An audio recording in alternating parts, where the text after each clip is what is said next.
Bon, c'était vraiment à côté, mais d'un côté, je me dis, mais si ça se trouve, je vais me faire kidnapper dans cette histoire, tu vois. Je la connais pas, elle me demande de monter dans sa voiture. J'ai dit plusieurs fois non à des propriétaires où c'était pas rentable. S'ils vendent maintenant, ils perdent de l'argent. C'est comme les propriétaires que tu leur fais une estimation à 100 000 euros et ils veulent vendre à 200 000. Là aussi, je leur dis non. Ils ont beaucoup l'impression que les honoraires, c'est juste, elle ouvre 3 portes et c'est bon, elle prend 5%.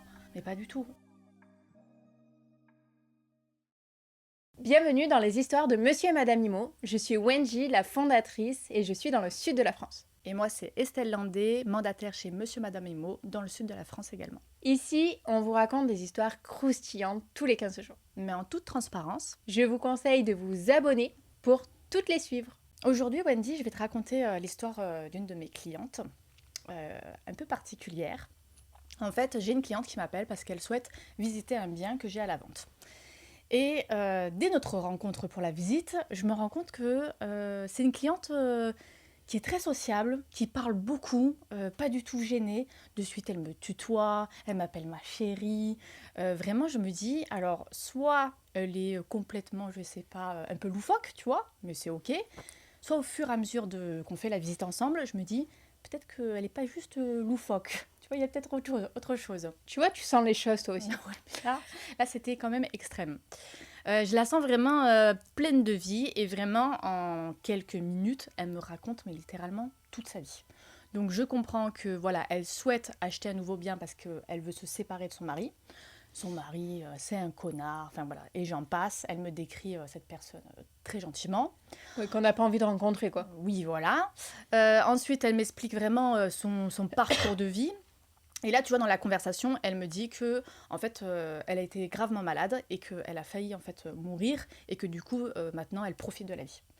Et justement, sur le coup, je me dis, ça peut expliquer son côté complètement loufoque parce que je me dis, peut-être vraiment, elle veut vraiment être à fond et croquer la vie à pleines dents parce que, elle a failli y passer, en fait, tout simplement. C'est compréhensible quand on vit des choses dures comme ça. C'est ça. Donc, c'est pour ça qu'au niveau de son comportement un peu loufoque, je me dis, bon, je peux comprendre. Et du coup, le bien que j'ai à la vente, c'est un vrai coup de cœur pour elle. De suite, elle me dit, c'est un coup de cœur, je vous l'achète, je vous fais une offre, il n'y a pas de souci. Sauf qu'on avait déjà parlé, donc pour qu'elle achète mon bien, soit elle doit vendre le bien qu'elle a, du coup, avec son mari avec qui elle veut se séparer, soit elle doit voir pour faire un pré-relais. Dans les deux cas, il fallait que je puisse voir son bien et faire une estimation. Oui, logique. Voilà, logique. Donc on prend rendez-vous, elle me dit, il n'y a pas de souci. Et elle me fait rire, parce qu'elle me dit, il n'y a pas de souci, tu viendras faire l'estimation. En plus, j'ai une piscine, tu pourras venir te baigner, tu prends le maillot, on pourra boire l'apéro. J'étais là, non, je viens juste faire une estimation, moi. Tu vois ? Ouais, c'est pas au-delà du professionnel, quoi. C'est ça. Et puis en plus, je me dis, je vous connais pas, madame, on va se détendre. C'est très gentil, Donc, on prend rapidement rendez-vous et 2 jours après, on se voit pour l'estimation. Du coup, j'arrive devant son bien, je l'appelle, pas de réponse. Bon, ok, je sonne, toujours pas de réponse. Donc, je me dis, peut-être qu'elle m'a oubliée. Les montagnes russes, ça redescend. Ouais. Et là, en fait, 5 minutes après, je vois qu'elle m'appelle et elle me dit oh, ma chérie, oui, parce qu'elle m'appelle déjà ma chérie. Elle me dit ma chérie, je suis vraiment désolée, j'avais oublié qu'on avait l'estimation, mais je suis en route, j'arrive. Alors par contre, je t'explique, là j'ai une course à faire, je te récupère et après on revient chez moi. Et moi j'étais là, non mais moi je vais nulle part en fait, je suis là pour faire l'estimation, je vais pas faire une course avec vous et après, tu vois ce que je veux dire ? Oui, c'est gênant même. Mais oui. Et qu'est-ce qui va se passer ? C'est ça. Et du coup, elle arrive et tout, mais toujours elle est très solaire, très contente et tout. Elle me dit, bon, je t'explique, je dois aller récupérer un chien que je garde ce week-end. Juste là, il m'attend, le chien, on le récupère et on revient. Et tu sais, moi, j'étais là, bon, c'était vraiment à côté, mais d'un côté, je me dis, mais si ça se trouve, je vais me faire kidnapper dans cette histoire, tu vois. Même le chien, tu sais pas s'il est gentil, s'il est pas gentil. Non, mais même, je la connais pas, elle me demande de monter dans sa voiture. Alors, je me trouve toujours dans des situations improbables, mais bon. Mais sur le coup, tu vois, je sens qu'elle a l'air vraiment gentille, c'est juste qu'elle est un peu loufoque. Mais je me dis, bon, je pense pas qu'elle va m'agresser, quoi. Donc, je monte dans la voiture avec elle. Alors, musique à fond, elle est vraiment au taquet, tu vois. Et on arrive donc effectivement à une maison, mais déjà quand on arrive à la maison, alors c'était pas très loin en soi, il y avait 3-4 kilomètres, mais il n'y a rien, c'est que des champs. C'est des champs, je veux dire, il n'y a personne autour, et on arrive à comme un corps de ferme, tu vois. Et là, je suis en mode, ça fait bien maison de film d'horreur où, tu sais, t'es toute seule au milieu de nulle part. T'aimes bien être dans des situations bizarres, toi. Ouais, mais en même temps, je m'ennuie pas au moins, tu vois. Avec des clients normaux, bah, c'est tranquille. Là, Oui. tu vois, en quelques minutes, je me dis, je vais me faire kidnapper, je vais me faire tuer. Non, tout va bien. Non, Super. bah oui. Et donc, on arrive, et effectivement, il y a bien un chien. Donc, je me suis dit, bon, là, elle a pas menti, tu vois. Elle me dit, bon, tu m'attends là, je vais juste récupérer le chien, et après, on retourne chez moi à l'estimation. Bon, super, elle récupère le chien est trop mignon, pas de souci, on repart. Sur le chemin du retour, elle me dit, ah, attends, faut que je passe à mon garagiste. Toujours plus. Je me dis, mais je vais jamais faire mon estimation. Là, pareil. Alors, je sais pas si c'est parce que je regarde trop de films d'horreur, mais le garagiste de l'horreur, quoi. C'est-à-dire au milieu de nulle part, tu vois. Et par contre, là, il y avait 3 bonhommes. Ah Donc, oui. Là, ça fait un peu plus peur déjà. ben là, vraiment, je me suis dit, ça y est, c'est là que je vais me faire trucider. Et donc, on arrive à son garagiste. Elle me dit, j'en ai pour 5 minutes, c'est juste histoire de faire un devis. Bon, allez, ok, d'accord. Elle va faire un devis. Oui, Elle a pas autre enfin, chose à faire, quoi. Non, mais non. Et du coup, je vois les 3 bonhommes qui me regardent. Et du coup, là, je commence à me dire, bon, est-ce que je peux m'enfermer dans cette voiture? Si je pars en courant, je suis au milieu de champs. Dans tous les cas, je peux même pas me cacher. Parce que tu sais, c'est des champs, il n'y a pas d'arbres. Ah oui. Donc, tu me vois là courir comme ça. Je Et- te vois. C'est ça. Et je me dis, oh là là, mais dans quoi je me mets à chaque fois, tu sais? Et bon, au final, elle fait son truc. Et encore une fois, je me fais pas trucider. Elle revient. Et on repart, tu vois? Super. Validé. Ouais, c'est Je suis encore en vie, c'est bon. Et là, enfin, on arrive chez elle pour faire l'estimation. Bon, on s'installe et tout. C'est vrai qu'elle avait une très jolie maison avec une très belle piscine. Donc, elle commence directement à me montrer. Dès le départ, elle me dit, je t'offre un verre. Viens, tu picoles quoi? J'étais là, non, je suis là pour travailler. On va éviter de picoler. Et elle me regarde, elle me dit, t'as pris ton maillot de bain, hein? Et j'étais là, non, toujours pas. Et on commence à faire, donc voilà, rapidement, je vois la maison, tout ça. À la fin, elle insiste pour que je me baigne. Je lui dis non. Elle me dit, mais t'as qu'à te mettre en sous-vêtements. Je dis, mais non, toujours pas.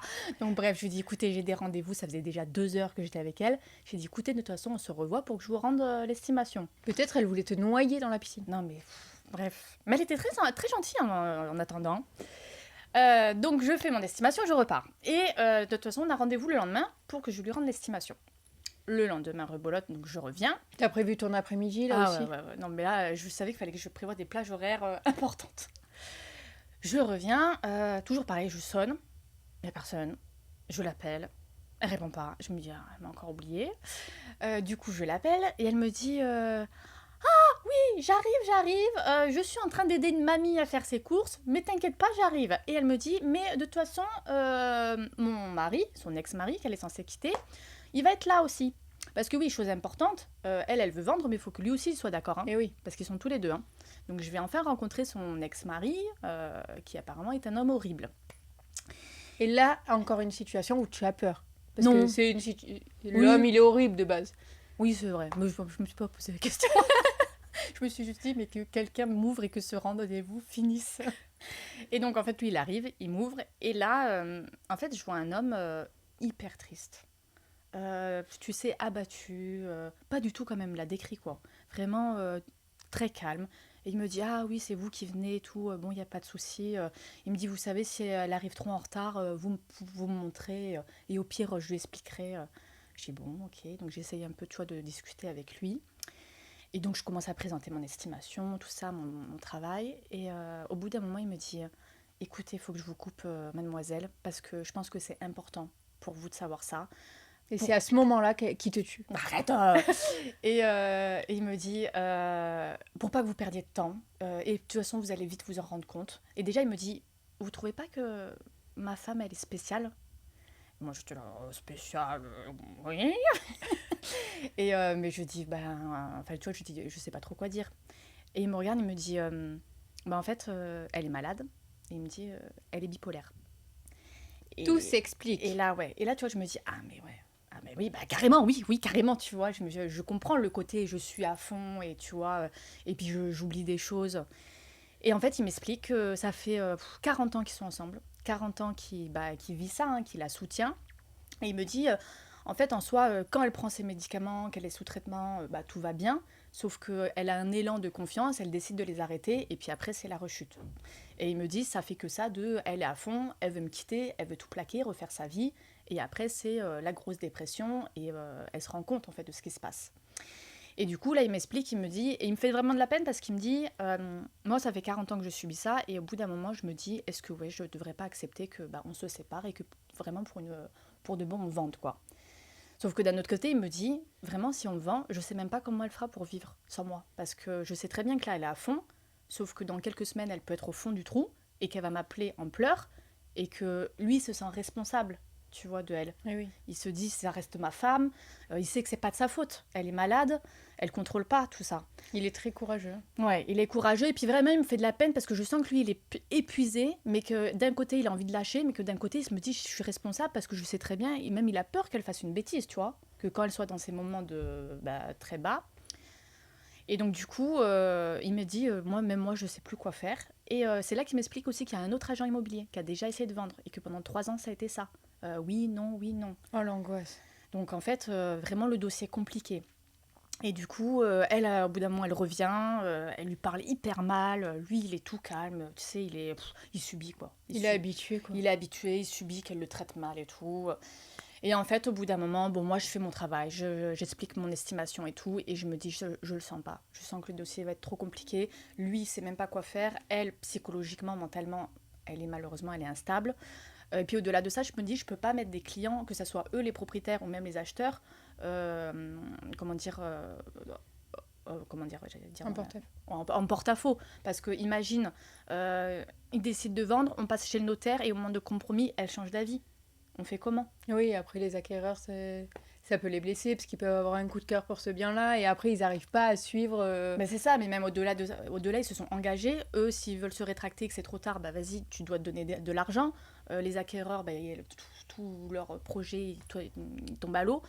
En fait, je me dis, c'est pas possible. Et j'ai réussi en plus à avoir le contact de l'autre agent immobilier qui m'explique que c'est ça. Que lui, ça fait 3 ans qu'elle lui dit oui, qu'elle lui dit non. Alors même lui, je sais pas comment il fait. C'est courageux. Ouais, et donc du coup, j'ai essayé de noyer le poisson, c'est-à-dire que parce qu'après ça a été des semaines où elle faisait que de m'appeler, de m'harceler et de me dire on vend, on vend, on vend. Et en fait, moi, je lui disais, eh ben, il me manque ça comme document, il me faut ça. Êtes-vous sûr qu'au niveau de la banque, eh ben, le pré-relais il va passer? Sauf qu'à la banque, en fait, ils savent comment elle est, tu vois. Donc la banque, ils donnent jamais de documents. Et en fait, elle m'a appelé pendant bien 3 semaines, et au bout d'un moment, plus de son, plus d'image. Oui, peut-être elle était retombée dans son truc, pas bien, quoi. Peut-être, mais dans tous les cas, moi, j'aurais dit non. J'aurais pas pris le dossier parce que c'est pas possible. Là, tu vois, même pour eux, en fait, c'est trop délicat. Oui, surtout pour eux et pour toi aussi, pour ta Oui. santé et pour les autres propriétaires que tu accompagnes. Parce que C'est le ça. but, c'est pas d'avoir de la quantité, d'avoir 50 mandats et de pas réussir à les gérer. Le but, c'est vraiment d'avoir une quantité limitée de mandats et de pouvoir les suivre correctement, d'avoir toute son énergie pour pouvoir vraiment les accompagner. Alors que là, si tu mets toute ton énergie pour une personne qui, au final, d'un côté, toi, t'as pas envie vraiment de vendre, parce que tu veux pas qu'ils se séparent, tu veux pas que, que ça se passe autrement, parce que tout le monde est bien, finalement, dans cette situation-là, c'est de la perte de temps pour tes autres propriétaires aussi. Oui. Et puis voilà, moi j'ai pensé à eux aussi. Là, psychologiquement, c'était trop instable. Si tout était nickel, voilà, qu'elle se reprenait en main, enfin, il y aurait pas eu de souci. Mais là, je me disais, je peux pas me dire, j'utilise cette personne alors que je sais que mentalement, elle n'est pas en capacité d'être vraiment, comment dire, réfléchie, tu vois. Oui. Donc pour moi, c'était, entre guillemets, l'utiliser, tu vois. Donc, Et là, du coup, la vente, elle en est où? et ben là, tu sais quoi, en plus qu'on en parle, j'ai regardé et l'ancien agent, il a remis à la vente. Et ça fait combien de temps? Bah, ça doit faire 4 ans. Parce que moi, cette histoire, c'était il y a 1 an. Lui, il avait déjà essayé de vendre avant. Enfin voilà. Une histoire à ne jamais finir, en fait. Ouais. Mm. Ça me... En fait, cette histoire me rappelle que j'ai dit plusieurs fois non, moi aussi, à des propriétaires où c'était pas rentable. En fait, ils ont acheté trop cher, ils ont fait des travaux à l'intérieur, et par la suite, ben, là, s'ils vendent maintenant, ils perdent de l'argent. Mm. Donc, ça m'est déjà arrivé, moi aussi, de dire non. pour le propriétaire en leur expliquant, regardez, là, le prix que vous avez acheté, les travaux que vous avez mis à l'intérieur, si vous revendez maintenant, vous perdez trop d'argent. Attendez, restez encore un peu dedans par rapport à leur situation, bien sûr. Hein. S'ils me disent, je suis enceinte, j'ai besoin d'une chambre en plus, Oui, c'est y a pas le différent. choix, ouais. Je leur mets en face et après ils font ce qu'ils veulent. Mais quand c'est surtout des personnes qui veulent juste un petit peu mieux ou autre, des fois c'est mieux de dire non. Mm. Et je trouve même que c'est une qualité pour les mandataires de dire non. Mais même un devoir, parce que là, Oui. c'était pour son bien. Mm. Donc là, c'est professionnel de ta part de dire que vous allez perdre de l'argent. C'est comme les propriétaires que tu leur fais une estimation, j'arrondis les chiffres, mais à 100 000 euros, ils veulent vendre à 200 000. Là aussi, je leur dis non. Ouais, oui, et malheureusement, ça arrive souvent. Ça arrive. Et surtout, en fait, comme j'ai dit pour toi, c'est pour eux, parce qu'ils vont perdre du temps. Ils vont perdre de l'énergie, parce qu'ils vont mettre énormément d'énergie dedans, pour rien, au final, parce que ça ne se vendra pas à 100 000 euros de plus. C'est ça. Et les autres propriétaires à côté, on aura moins d'énergie pour eux, avec lesquels on a déjà en mandat. Oui. Tu préfères te focaliser sur des dossiers qui sont concrets et qui sont viables, plutôt que de dire, là, on ne m'écoute pas, on n'écoute pas mes conseils. Donc en fait, ça va être une perte de temps, clairement. Complètement. Ou alors, je pense que toi aussi, tu as déjà eu les propriétaires qui arrivent, qui te disent « Ah, tes honoraires, on les divise par 2 ». Oui, carrément. Alors, c'est pas possible. Je pars du principe où si moi, je fais 2 rendez-vous avec toi et tu arrives à négocier 50% de mes honoraires, qu'est-ce que ça va être quand les acquéreurs vont arriver ? Forcément, je vais négocier le prix de vente aussi. Parce que j'arrive pas à défendre mon propre argent personnel. Est-ce que l'argent des propriétaires, je vais réussir à le défendre ? C'est ça. Donc, je préfère dire non à ce moment-là. Oui, mais t'as raison, parce que toi, tu sais ce que tu vaux, tu sais ce que vaut ton travail, en plus de ça, le service, les accompagnements. Et en fait, quand tu sais tenir tête sur ça, avec tes clients, en fait, comment tu défends ton propre argent, tu vas défendre le bien de ton propriétaire de la même manière. C'est ça. Donc, c'est gagnant-gagnant. Et ça, souvent, les propriétaires, ils le comprennent pas. Oui, c'est compliqué. Ils se disent elle négocie pas et tout, du coup elle arrivera pas à négocier mon prix de vente. Au contraire. C'est ça, et puis ils ont beaucoup l'impression que les honoraires c'est juste elle ouvre 3 portes et c'est bon, elle prend 5%. Mais pas du tout. Et en fait c'est pour ça que nous à chaque fois on est là, on explique tout ce qu'on fait, on fait des messages, on montre, parce que je peux comprendre que quand tu vois pas tout le boulot, t'as l'impression que c'est facile et que limite on prend de l'argent facilement. Complètement. Et surtout, en fait, nous, on a des offres qui sont vraiment pour l'accompagnement des propriétaires. On mise notre argent dans les biens. On met des boosts sur les annonces. On prend le photographe professionnel. On met du homestaging. On accompagne réellement les propriétaires. Donc, c'est pas juste ouvrir des portes. Non, clairement pas. Sinon, tout le monde le ferait. Et tout le monde serait riche. Ouais. Ou même plein de propriétaires vendraient seuls. Aussi. Et il y a une moyenne en France, justement, qui est de 6%. C'est-à-dire un particulier qui essaye de vendre seul perd en moyenne 6% sur leur prix de vente. Ah, je savais pas. Je savais qu'il y avait il me semble que 30% des propriétaires qui font du particulier à particulier. Qui arrivent à faire du particulier à particulier. Et que le reste, c'est avec des professionnels. Mais sur ça, je savais pas. Ouais. La moralité de ces histoires, c'est que des fois, il vaut mieux dire non. Pour pouvoir mieux accompagner les personnes et dans l'intérêt des propriétaires qu'on accompagne déjà et les futurs qu'on refuse aussi. Du coup, si vous avez apprécié ce podcast, n'hésitez pas à nous dire en commentaire quelle histoire vous avez préférée, qu'est-ce que vous auriez fait à notre place, et en plus on a mis à disposition un mail dans lequel vous pouvez nous écrire vos histoires et on se fera un plaisir de les raconter ici. Et si vous êtes propriétaire ou même acquéreur, que vous avez un projet, que vous souhaitez être accompagné par Monsieur et Madame Imo, je vous invite à nous contacter. Ou alors si vous avez une personne de votre entourage qui souhaite vendre ou acheter, on sera ravis de vous rémunérer. Dans 15 jours, on vous racontera comment on est vraiment bien plus que des professionnels de l'immobilier, que notre accompagnement va bien au-delà de ce qu'on attend de nous. Abonnez-vous et on sera ravis de vous raconter toutes nos prochaines histoires. Bye bye!